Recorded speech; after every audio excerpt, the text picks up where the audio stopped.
to Burke Cashflow Investors, and today it's story time. So, for everybody that is joining us, welcome to the live. And every single week we do these on Mondays, Wednesdays, and Fridays. And the whole idea is either bring motivation, either bring some case studies, bring some answer some questions. And this is meant to be a time where just half an hour or so we kind of go back and talk about what is going on. So today we thought, why not do story time? And we're going to do these stories from time to time because as you build a business, right, you have stories, maybe they may be personal stories that something happened to you. It's funny moments that are not funny at the time when they happen.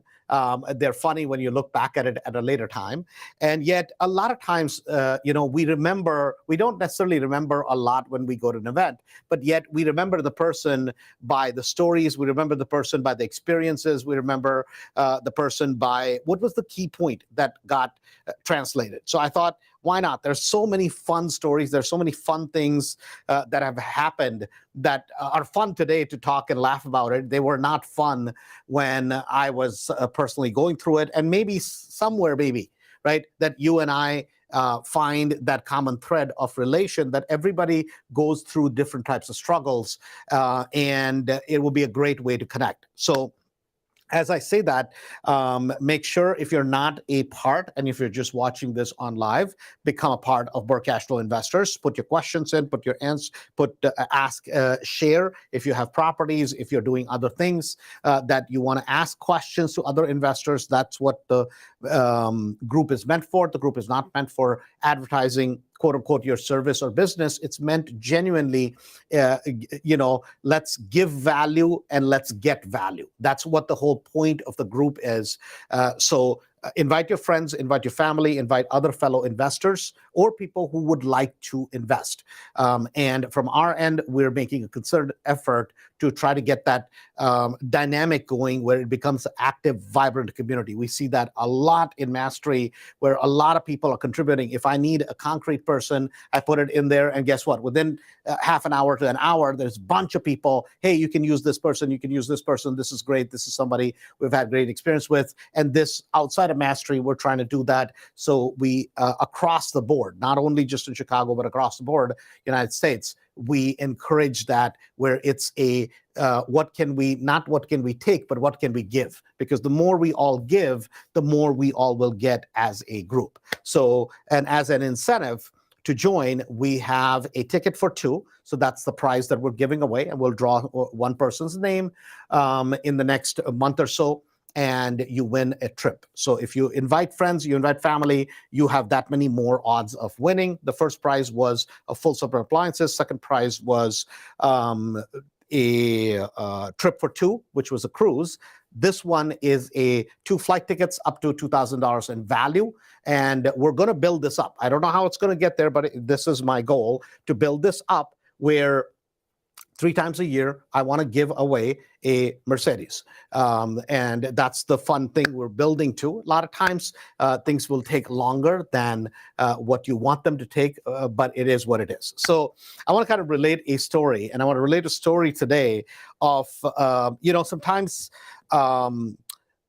tough times don't last, but tough people do. And I'm not sure where you started your business, but for me, when I got into real estate, I started when I was about 19, 20 years old, and I was in college. And real estate was something that I was interested in because at the time, obviously, and I'm dating myself, was you didn't have access to internet. It was still AOL kind of thing. So you didn't have the amount of information available. All you could do was go to the books, go to the library and read a book. And today's story we will call, Have You Ever Been Arrested? Right? That's the name of the today's story. So, and it's interesting because I would go read all these books, and one day I go to the library. So all my friends would go partying, drinking. I went to college at least a year and a half at WVU, West Virginia University. And so there was supposed to be a big party school, right? I was there to learn how to hopefully learn how to get into business and succeed in life. That's why I went to college. I didn't go to college to drink. I didn't drink at all because I was like, hey, I'm going to stay focused. And I didn't go to classes as much. I would go more to the library because they had the section of business, and I would read a bunch of business books. I thought that's what would make me rich, right? And one day I read this book, Entrepreneurs Are Made, entrepreneurs are made, not born, right? So I get these crazy ideas, and I had gotten into real estate by taking the Pell Grant, and instead of buying books, I bought a licensing course at the time, and I got a license in West Virginia to sell real estate. Now I had a thick Indian accent at the time, and it was funny because there were about 103 or so real estate agents in the whole town, right? The whole town had 103 real estate agents. Imagine that, right? Today in Chicago, you have offices with more, one office with more real estate agent, right? And I'm the only Indian kid with a thick accent calling all these farmers, would you like to sell your farm for free? And I can sell it for free. And they're like, boy, what's wrong with you, right? I mean, that was, so to say that I was struggling, right, is basically an understatement. And clearly, I had not told my parents that I was doing this experiment and that I'm not going to classes because I'm trying to figure out how to get listings, how to sell some real estate, and not ask for any money from my parents because I had pride and I had told them I'm going to be a multimillionaire in America. And now I'm basically failing at best, and I don't know what to do. And it was interesting times, right? And everybody goes through those times. And one day I come up with this fabulous idea. And idea was this. Now today, as I relate this story, it sounds like the craziest idea ever. At the time, I thought I was brilliant, right? I mean, I literally thought I was the most brilliant person, right? And it was basically somewhere I read that you can have the best product in the world. You can have the best widget, yet if nobody knows you, then nobody is going to buy that product, right? Which makes sense. That's a basic tenets of marketing. And at the time, there's no social media. I didn't know how to market. I couldn't do something like this. So I was like, okay, what is a place where I can market myself? So I came up with this idea. And the idea was that I'm going the place where everybody gathers, right? And where there are even more people than there are in town is the college football game, right? And the college football game would be a place where everybody gathers. And I will never forget this, right?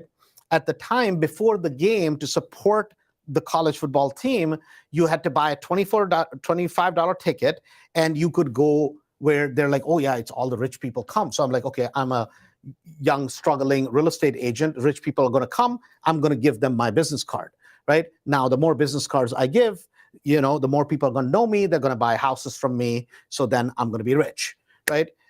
This was my business plan. So it's like some sort of a steak dinner, whatever, with cheap steak and whatever it is. And I go there, I'm handing out business cards, and everybody's looking at me like, oh my God, this is a networking session. And I wasn't quite as sophisticated at, schmoozing people. And I didn't drink to begin with. I think I was underage at the time also. So I'm just kind of trying to make my way around these people. And a bunch of people pointed out this guy, and I'll never forget this. This guy pulls up in a Rolls Royce. Now, and this is Morgantown, West Virginia, mind you, right? Having a Rolls Royce is like a big freaking deal. In general, most people are not driving on Rolls Royces, but at the time, right, I had never seen one like in person. And so this guy pulls up. I'm like, oh my God, this person clearly must be a very wealthy, rich person, right? So obviously I made note. I found out who it was. Happens to be he used to own a pharmaceutical company, generic pharmaceutical company. And so I'm like, this is great. I made so many contacts, and people in my office are like, hey, you can't, it's not professional to just start handing out business cards. Because I parked myself at the entrance. Everybody that would come in is like, hi, my name is this, and I sell real estate. If you know anybody, please, here's my business card. Just say shameless promotions. So I found out who this guy was. And then what I did was I came up with this idea. And my idea was that I'm going to basically go to the football game, and I'm going to get confetti paper. I'm going to get my name, sells real estate, printed. And I'm going to basically throw the confetti paper from the bleach, from the like the top stands, because all the students, right, would get, you didn't get the good seats, you got the nosebleed section. And so I'm in the nosebleed section, and and I'm like, I'm gonna basically just throw all the confetti paper. Everybody's gonna, all this confetti paper is gonna rain down on people, and they're gonna be like, oh my God, this guy's great at marketing. This is such a brilliant idea. They're gonna buy hundreds of houses from me. I'm gonna be rich. I'm gonna invest. This was my business plan. Now, so I'm like, okay, how am I? It's a big stadium. How am I gonna throw all this confetti paper from everywhere? So then I knew a bunch of people that were in the fraternities, right? And then I knew some other people that were like in sororities or whatever. And so I'm like, okay, so I had a friend of mine. So I was like, okay, how am I going to buy? I didn't have money to buy all this confetti. I mean, imagine the amount of confetti you would need to cover a stadium, right? I mean, this is a hell of a lot of confetti. So I didn't have the money. So this rich guy, right, that owned this company, I go to his office. And this was my pitch to him. My pitch to him was, Mr. Milam, this is Milam Pharmaceuticals guy, if you can lend me $5,000, I promise I will pay you back. I don't know exactly if the idea that I have is going to work or not, but my parents live in India, they're doctors. I don't want to ask them money, and because they think that they don't know that I'm selling real estate, but I want to be successful like you are, and I want to be an entrepreneur. And if you could lend me $5,000, I'll pay you back with interest, right? 15% interest. And I thought this was great because this is what I read in the books, that, hey, you know, people who are successful, they want to invest in businesses. I thought I was going to have a business, and what a great start of go to somebody who's rich, in my opinion, and go ask them for money, right? And this was kind of I thought I was genius. So he looks at me like, he doesn't know me from Adam. He's like, exactly what are you going to do? Right? I mean, today I can imagine somebody walking into the office and going, hey, Andrew, man, can you lend me $5,000? And I can't tell you really what my idea is, but I promise I'll pay you back, and so on and so forth. Finally, he's like, okay, so this kind of goes on. He asked me a bunch of things about me, and so I tell him kind of the situation and blah, blah, blah. And he's like, okay, I'm willing to give you the money, but don't do anything stupid, right? I'm like, no, sir, I'm not going to do anything stupid, right? I'm like, I don't drink, I don't party, I don't do anything, any of those things. I'm pretty straight-laced. I'm trying to just be successful, right? So he gives me the money, right? I mean, I was like, I literally wanted to cry that somebody who did not know me from Adam, right? There was no reason for the man to help me at all whatsoever, period. But, right, gives me the money. And I was like, I knew come hell or high water, if whatever I had to do, go work at Subway or gas station, I was going to pay the man his money back, right? Because this is my responsibility. So, so I take this money and I order, at the time, you had to call this number in China, and I order all these boxes of confetti, right? With my name on it and confetti paper, like thin confetti paper. And the boxes come in. Now, we used to live in a dorm at the time, right? So fortunately, we had a big dorm room at the time. It was old Army barracks, and we're on the top floor. And a bunch of these guys, college friends of mine, they come up. He's like, dude, there's this big truck here for you. There's a big truck here for you.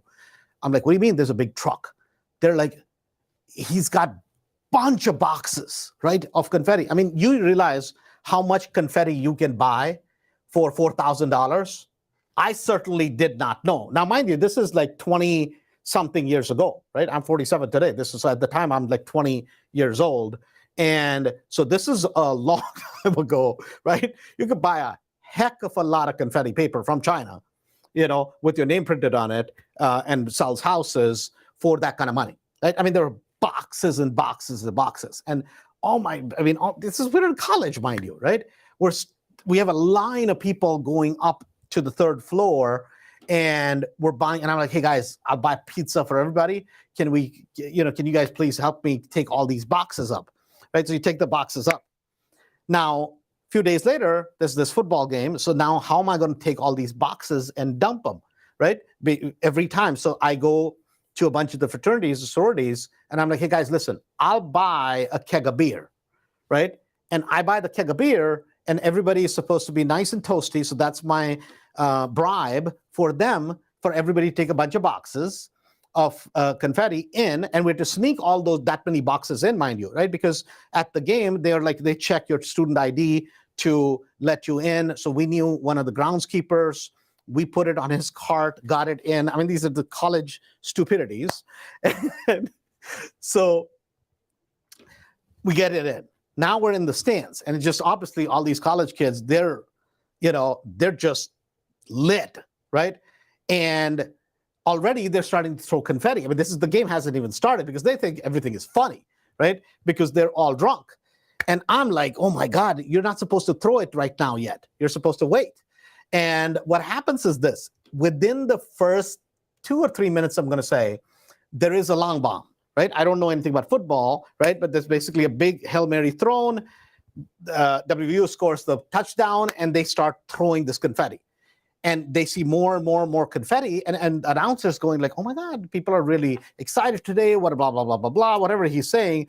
And there's confetti, then there's more, there's more, there's more, and there's more, right? And I'm going like, this is kind of getting to be too much, because you couldn't see the players on the ground, right? I mean, there's so much confetti that is being thrown, because these guys are, the more confetti, the more everybody finds this funny, and the more they throw, right? This is supposed to be like kind of distributed, right? And this is, you just see this coming down. And I'm getting like, now I'm like, maybe this experiment has gone a bit too far, right? A little bit maybe have been good, but this is because now the announcers is on that, whatever the system is, the PA system. And he's like, oh, all these college kids bought a lot of confetti, blah, blah, blah. Now it starts raining down.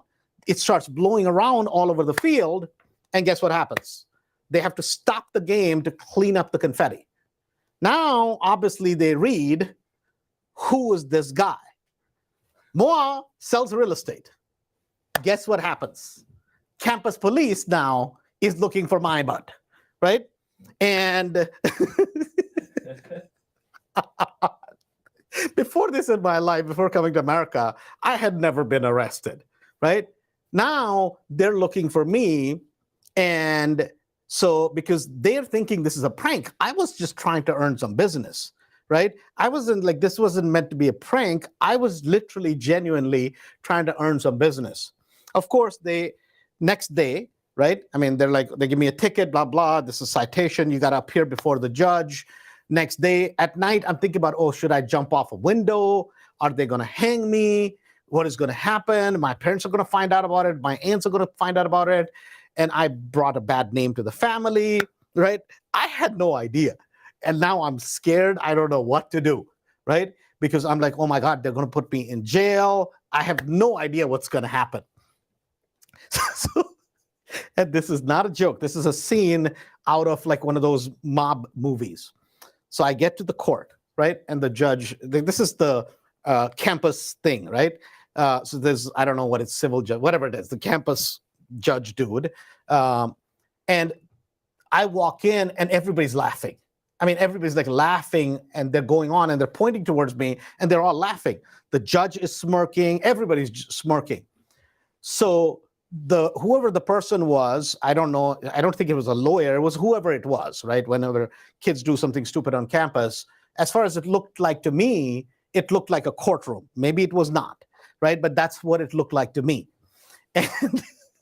And he's explaining to the person, he's like, oh, so you're the kid that stopped the ball game yesterday.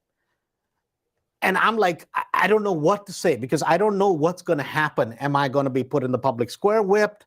Am I going to be hung? I have no idea. And I'm petrified.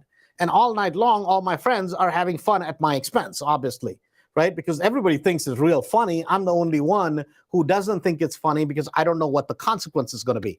And I'm petrified my parents are going to find out about this stuff, right? And I may be in jail. I have no idea. So as I'm kind of standing there, this guy comes up. He puts his hands on my shoulder, and he goes like, just shut the hell up. And the lawyer comes up, and the gentleman, Mr. Milam, had brought his lawyer with him. And so the lawyer like goes to me that shut the hell up.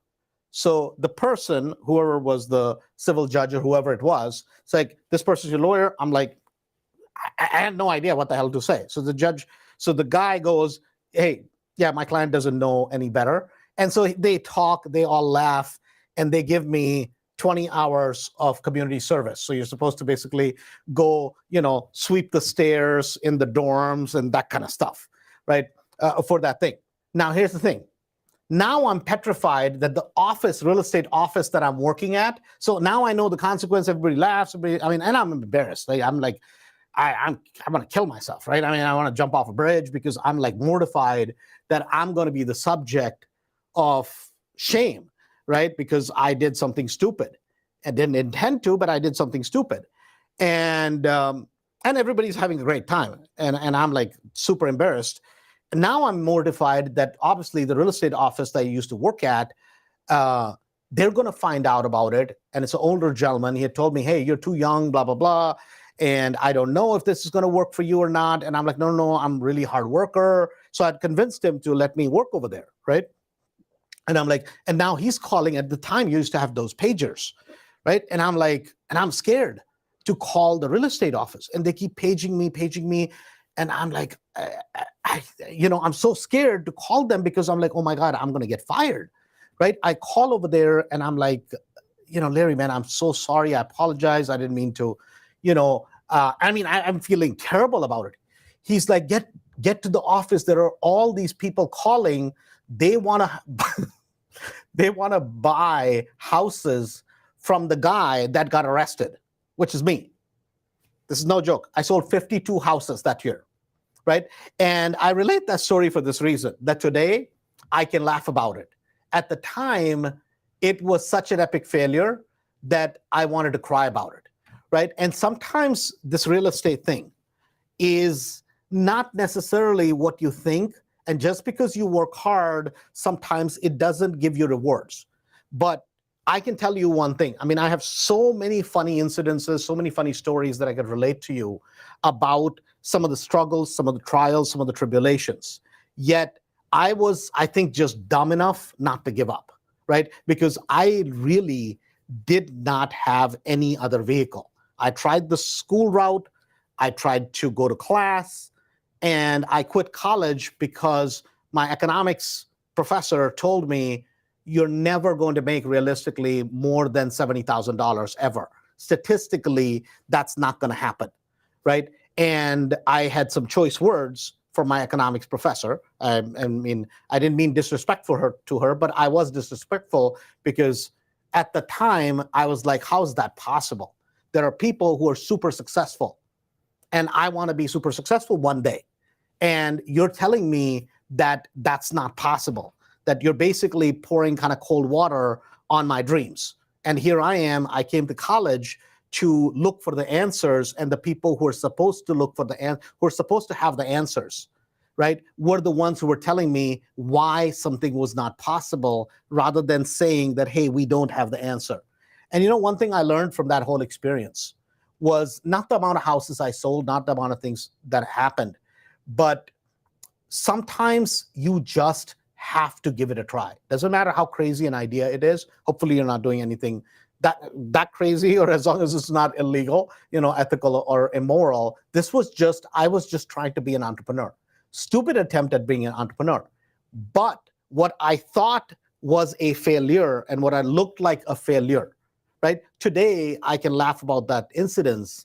And literally, I sold tons of houses because I attempted something. For most people, they're so afraid, right, of even getting started that they don't even try anything. And it's okay. It's okay if you want to succeed at a higher level. At some point, if somebody doesn't think you're a little nutty, if somebody doesn't think you're a little bit crazy, right? If somebody doesn't think, you can't be 100% normal and be an outlier in terms of the performance in anything that you believe in.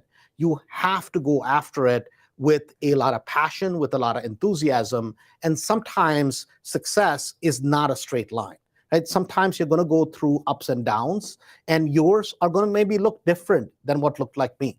But when I tell you that nobody would have given the odds that I would have ever made it, because some of the experiments that I did, some of the crazy things that I tried, right, was because I didn't know what to do. Literally, the first house I ever sold in real estate, the first house, I got a listing because I called somebody that was a for sale by owner, and I said, hey, listen, I will sell your house for free.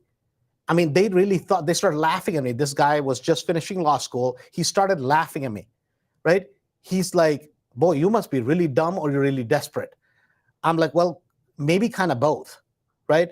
And he thought it was really funny. He's like, where did you come up with this? I'm like, I don't know. I heard a tape and that's what they said. So that's what I repeated, right? And it was, I'll never forget this. Floyd Wickman, he used to be an old real estate trainer, and he had something, and I clearly half heard it. And this guy gave me a listing, and the deal was I would sit the open houses. I sat 6 open houses. One person walked in. Generally, people don't buy a house from open house. For my luck, the person, I was like, if anybody walks in open house, right, I'm trying to get experience, and I will, you don't have to pay me. Maybe I'll get some buyers. Literally, he felt so bad for me because somebody walked in. The first commission I made in real estate sales was $500, right? Literally, after all of that work. And even the office where I worked at, I'll never forget this. They're all laughing at me because they're like, you shouldn't get on the phone and say these things to people. Yet, if I hadn't gotten on the phone and done that, I would have never had my first sale. If I had never done that whole confetti experiment, I would never be here today. And the whole point of relating this story is that just doesn't matter where you are, just don't give up, right? Just don't quit. So having said that, for everybody that listened, number one, thank you very much. Hopefully you find some inspiration. Hopefully you find that if you're going through some trials and tribulation, it's not just you. We have all gone through it. What you see today is a product of last 30 years worth of struggle. And that's what you see is the results today. There is nobody that is successful overnight. At least I don't know of anybody. Everybody has a past and everybody has to grow through it. Having said that, please join, be a part of Burke Cashflow Investors. Invite your friends, invite your family. And remember, we have 2 prizes we're giving away, 2 tickets for 2 on up to a $2,000 value. We will talk to you on Monday.